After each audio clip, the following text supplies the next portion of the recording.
ओम नमः चंडिकायै। दुर्गा सप्तशती सार। हम दुर्गा सप्तशती के सार अर्थात उसकी कथा को संक्षेप में सुनाएंगे।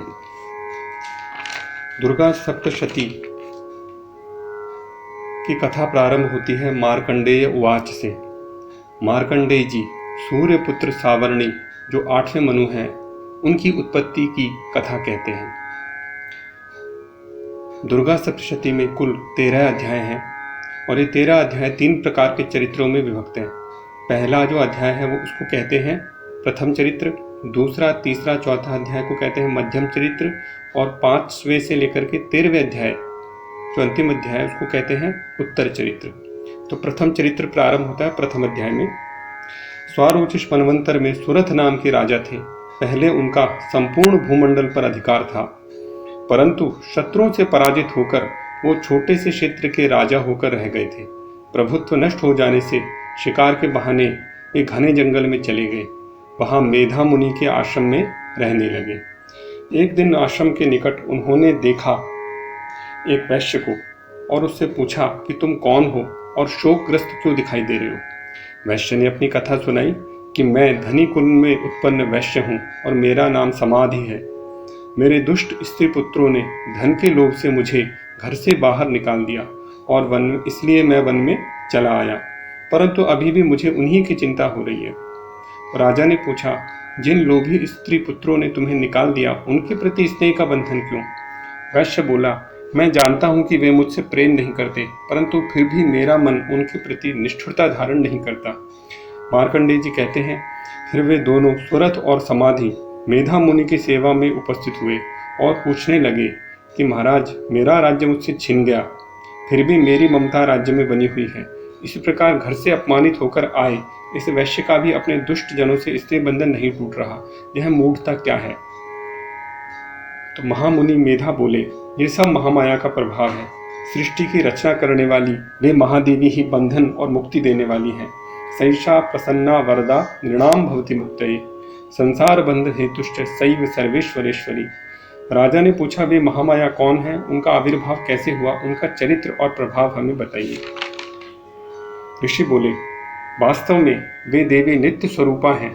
उन्हीं ने सारे जगत को व्याप्त कर रखा है, तथापि उनके प्राकट्य की अनेक कथा हैं।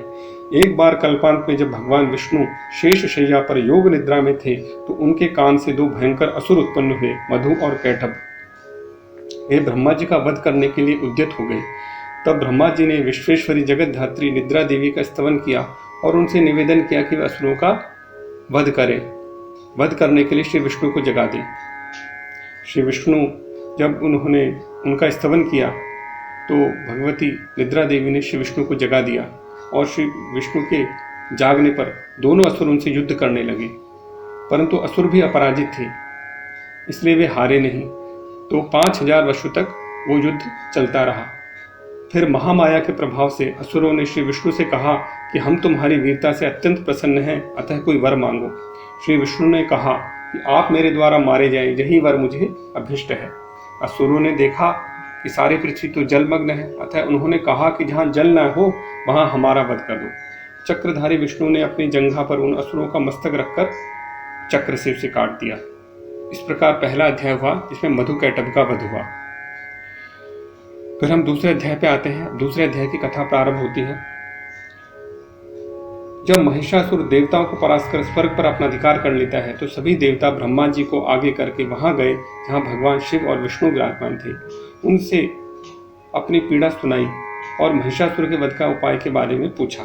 तब भगवान विष्णु के मुख से एक महान तेज उत्पन्न हुआ।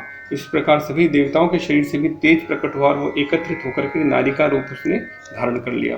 तब भगवान शिव के तेज से देवी का मुख, यमराज के तेज से उनके केश, श्री विष्णु के तेज से उनकी भुजाएं, चंद्र के तेज से स्तन, इंद्र के तेज से कटी, वरुण के तेज से जंघा व पिंडली, पृथ्वी के तेज से नितंब, ब्रह्मा के तेज से चरण, सूर्य के तेज से उंगलियां, वसुओं के तेज से हाथों की उंगलियां, कुबेर के तेज से नासिका, प्रजापति के तेज से दांत, अग्नि के तेज से 3 नेत्र, संध्या के तेज से भौहें, वायु के तेज से कान।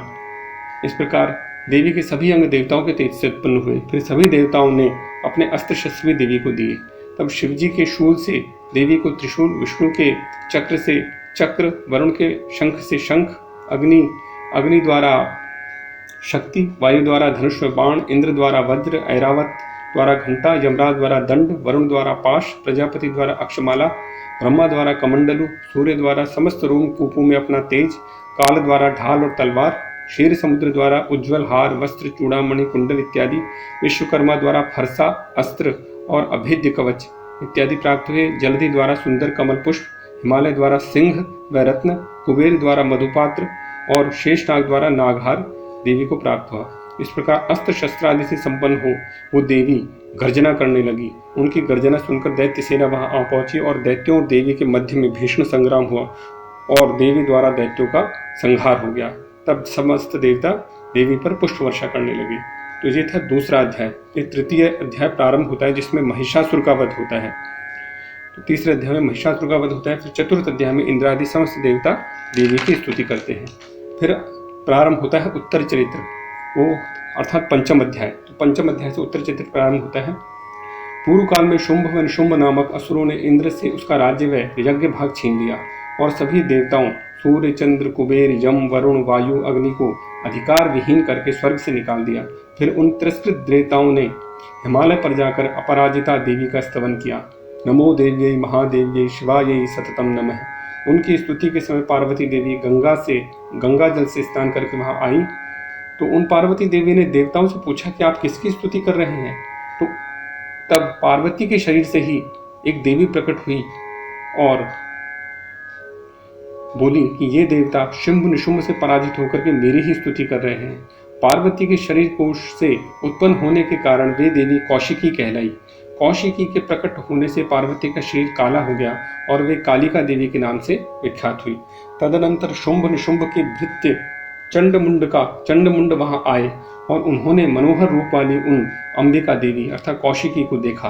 फिर शुंभ को जाकर बताया कि हिमालय पर एक मनोहर स्त्री है जो रत्न के समान है, उसे ग्रहण कर लीजिए। चंडमुंड के वचन सुनकर शुंभ ने महादैत्य सुग्रीव को दूत बनाकर देवी के पास भेजा और अपना वर्ण का प्रस्ताव भेजा। देवी ने प्रस्ताव सुना और कहा कि मैंने प्रतिज्ञा की है कि जो संग्राम में मुझे जीतेगा वही मेरा स्वामी होगा। देवी की बात सुनकर सुग्रीव ने उन्हें समझाया कि जिनके सामने इंद्रादि भी नहीं टिक सके वहां तुम स्त्री होके क्या संघर्ष करोगी।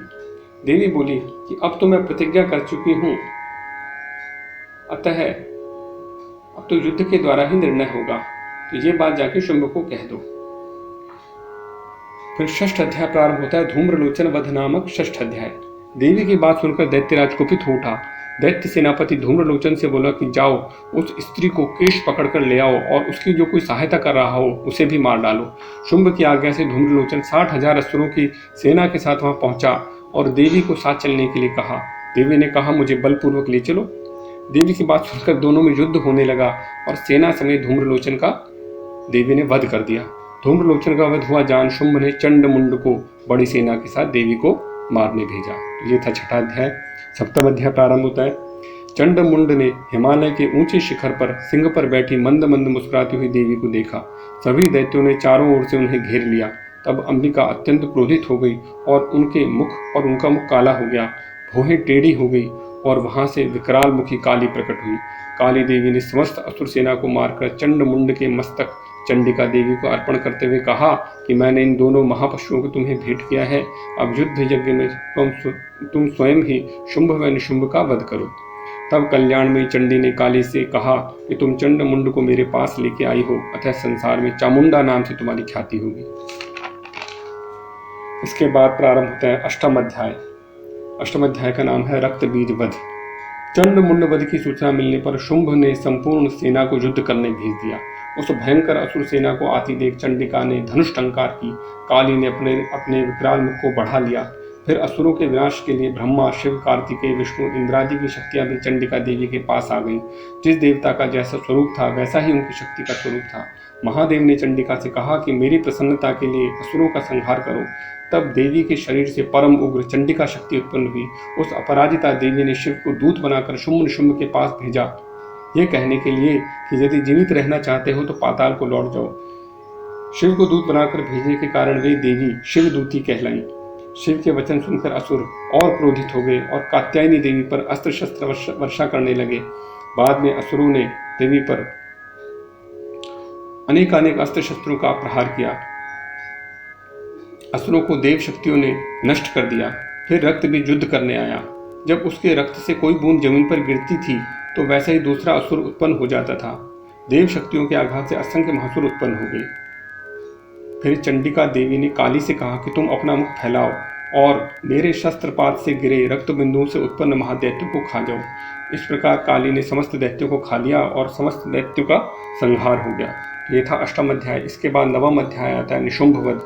नवम अध्याय में शुंभ का वध होता है। फिर दशम अध्याय आता है शुंभ वध, जिसमें शुंभ का वध होता है। फिर एकादश अध्याय में देवता द्वारा देवी की स्तुति होती है और देवी द्वारा देवताओं को वरदान की प्राप्ति होती है। फिर आता है द्वादश अध्याय। द्वादश अध्याय में देवी चरित्र पाठ का महात्म्य बताया गया है कि देवी चरित्र पढ़ने से क्या लाभ होता है। फिर अंतिम अध्याय त्रयोदश अध्याय प्रारंभ होता है सूरथ और वैश्य को देवी का वरदान। वेदा मुनि कहते हैं, राजन, मैंने तुम्हें देवी का महत्व सुना दिया। वे ही जगत को धारण करती हैं, वे ही विद्या उत्पन्न करती हैं। उन भगवती विष्णु माया द्वारा ही तुम ये वैश्य और सभी जन मोहित हो रहे हैं। आराधना करने पर वे मनुष्यों को भोग, स्वर्ग व मोक्ष प्रदान करती हैं। फिर ऋषि की आज्ञा से राजा और वैश्य तत्काल तपस्या करने चले गए और नदी किनारे तपस्या करने लगे। इस प्रकार 3 वर्षों की तपस्या के बाद देवी प्रकट हुई और वरदान मांगने को कहा। तब राजा ने कहा, अपना राज्य और दूसरे जन्म में भी नष्ट न होने वाला राज्य राजा ने उनसे मांगा। और वैश्य का मन संसार से खिन्न हो चुका था, अतः उन्होंने संग विच्युति कारक आत्मज्ञान मांगा। देवी ने वरदान दिया कि राजन, तुम शीघ्र अपना राज्य प्राप्त कर लोगे और अगले जन्म में सूर्य के अंश से उत्पन्न होकर सावर्णिक मनु के नाम से विख्यात होगे। और हे वैश्य, तुमने संग विच्युति कारक ज्ञान मांगा है, इसलिए तुम्हें मोक्ष के लिए ज्ञान प्राप्त होगा।